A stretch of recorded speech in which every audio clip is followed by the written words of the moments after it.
আজকে আমরা বাড়ি যাবো গাইস। সকালবেলা ব্লগটা দেখলাম, ইউটিউবে ছাড়লাম, ফেসবুকেও ছাড়লাম।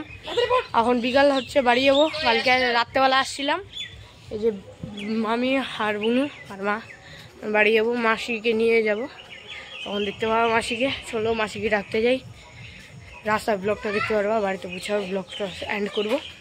দেখো গাইস, আর কর ডাকো বুনু,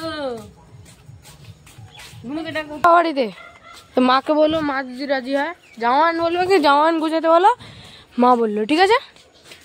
চলো চলো তাড়াতাড়ি চলো, তাহলে টোটো বুক হয়ে যাবে, তাড়াতাড়ি চলো।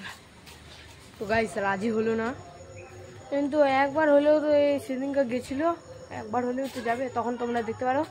আজকে মাসি আসবে, যাওয়ার ব্লগটা দেবো। এখনও বেরি হয়নি, টোটোটাকে রিজার্ভ করার প্ল্যান ছিল, কিন্তু রিজার্ভ হয়নি। একটা ওভেন নিব, মা অর্ডার দিয়ে আসছিলো। ওভেনটা নেওয়ার পর তারপর যাবো। হ্যাঁ,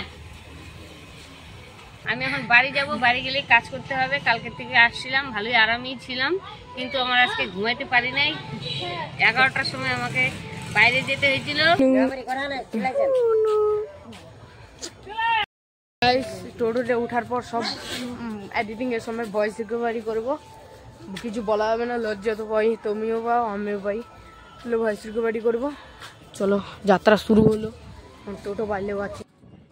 তো গাইস আমরা এখন আমাদের শুরু হয়ে গেল, যাচ্ছি আমরা বাড়ির দিকে আগায়। এই যে টোটোতে, এটা আমার মাসি। এই দোকান ভার হইলাম, মাসি আর মা এখন দুইজন একসাথে বসে গেল। একটু জুম জুম হইতে পারে, কারণ আমি সোজা ভাবে করছি। দেখো আমরা রঙের দোকান পার হইলাম, আমাদের এখানে বলে। দেখো আমি একটু বেশি ক্যালমা দেখা নিচ্ছি।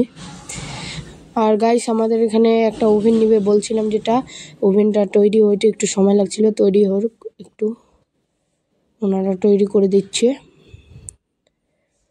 তৈরি করার পর দেখাবো। ব্লগটা করতে পারবো না, কারণ ওভেনটা ধরতে লাগবে না, তাই ব্লগটা আমরা বেশি করতে পারবো না। একেবারে ডাইরেক্ট রায়গঞ্জে বিদ্রোহ মোড়ে পৌঁছে করবো।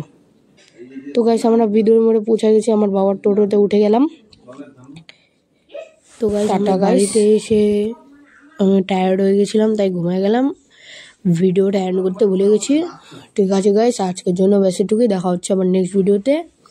কালকে সকালে ভিডিওটা আসবে। Tata, bye bye.